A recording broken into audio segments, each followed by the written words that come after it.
Hi, I'm Jeff Summers, author of the Avery Cade series, The Ustari Cycle, and Writing Without Rules. And this is Homer, who's about as unimpressed with me as a cat could possibly be. In today's installment of Bad Advice Boogie, we're going to be talking about that old chestnut, Write What You Know.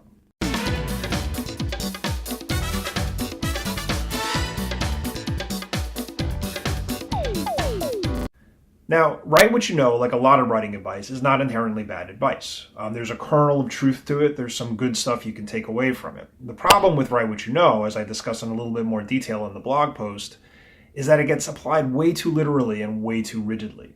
People get hung up on the idea that you have to be an expert in every single thing that you're writing about, or else you're some sort of fraud.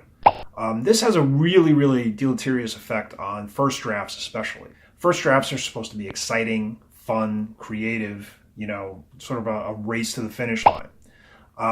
The thing about first drafts that people forget very often is that you can fix them up. They're designed to be revised. They're meant to be revised. For example, from my own writing career, the novel The Electric Church, which is the first book of the Avery Cade series. This book is a dystopian sci-fi novel set in the future New York City, and Avery Cade is an assassin. He's what's known as a gunner in this universe, makes his living by killing people, lives and dies by his gun. Guns are everywhere in this book. When I wrote the first draft of The Electric Church, I didn't know anything about guns. I'd never picked up a gun. I'd never touched a gun. I'd never fired a gun. My knowledge of guns came entirely from TV shows and movies. I partially solved for this by the simple expedient of making up my own gun manufacturer. Having a fictitious gun, of course, meant I didn't really need to know anything about it. I could sort of make anything up I felt like, and who could challenge me? The gun didn't exist. No one was going to pull up a schematic and say, no, you got this wrong. So that helped. And then after that, I simply didn't worry about it anymore. I just went ahead and I concentrated on telling a good story. I worried about the details later, or not at all. Is that if you get the details wrong, you have an opportunity to fix it later, whether it's on your own or when a beta reader gets back to you and says, this isn't working.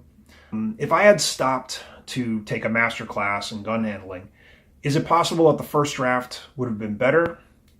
In the sense of having more accurate gun handling? Absolutely. In the sense of storytelling? It wouldn't have had any impact whatsoever. I'm happy that I didn't slow down or stop and miss my window of opportunity where I was super excited about the story in order to become a gun expert. And I think that's the approach that everybody should take when it comes to write what you know. Worry about knowing it later. Get the story done first, and then you can get the details right. Until next time on Bad Advice Boogie, I'm Jeff Summers, and, well, Homer will be sleeping.